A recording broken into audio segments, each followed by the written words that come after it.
আসসালামু আলাইকুম রহমতুল্লাহ। ওয়ালাইকুম আসসালাম ওয়া রাহমাতুল্লাহি ওয়া বারাকাতুহু। জি, শেখ, বাংলাদেশের রাজশাহী থেকে বলতেছি। বলেন। অনেক মানুষকে দেখা যায় মানে চোখের সামনে অনেক বিভিন্ন ধরনের পাপ কাজ করে, ভুল ভ্রান্তি করে, নসিহত করার পরেও শুনে না। তো নিজেকে অনেক খারাপ লাগে, কিন্তু তাদের এখন কিভাবে নসিহত করব যেন তারা মানে সঠিক পথে ফিরে আসে? আল্লাহ রাব্বুল কোরআনে কারীমের একাধিক আয়াতে বলেছেন যে সবাই হেদায়েত হবে না, অল্প মানুষই হেদায়েত হবে। আপনার কাজ আপনি করবেন, আর তাদের কাজ তারা করবে। কে কি করলো না করলো, কে সংশোধন হইলো, কে আমার কথা শুনলো শুনলো না, এটা আমাদের দেখার বিষয় নয়। নাসিহা করে দেবেন আপনি, আপনার কাজ হয়ে গেছে।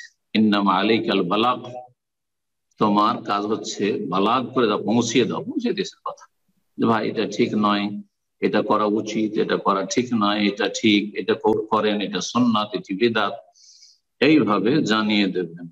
5 ওয়াক্ত সালাত পড়েন, চলেন সালাত পড়তে যাই, তো গেল না, বললেন যে আমার বললে তো লাভ হলো না, জরুরি না।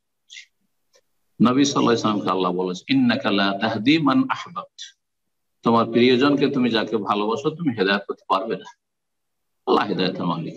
জি, আর অধিকাংশ লোক হেদায়েত হবে না, এটাও সত্য।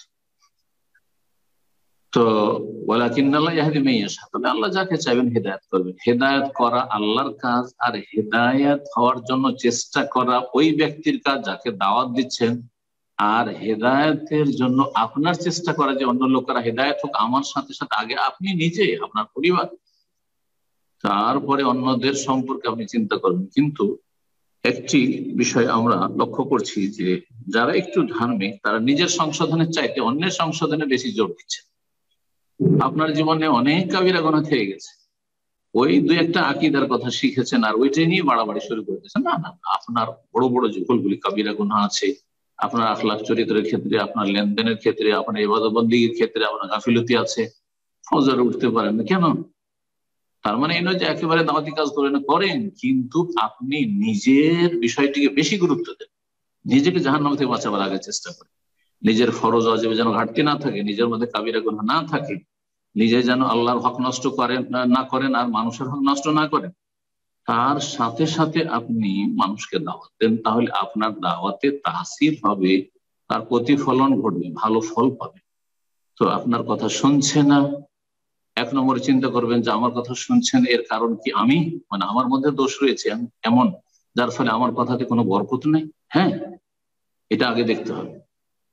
তারপরে দেখতে হবে যে আমার বলার ভঙ্গিমা থেকে কোনো ত্রুটি আছে, আমার নসিহার পদ্ধতিতে কোনো ত্রুটি আছে, কর্কশ ভাষায় যে এভাবে বলা হয়তো ঠিক হয়নি, অথবা যে আমার এলেমের অভাব আছে, ইত্যাদি ইত্যাদি, এসব দেখতে হবে।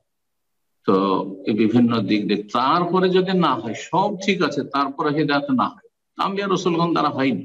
সুতরাং আমি আপনি কে, আল্লাহ যেন বুঝার তৌফিক দান করেন, এবং আপন আপন কাজ আপন আপন জায়গা থেকে যথাযথ সুন্দরভাবে আদায় করার তৌফিক দান করেন।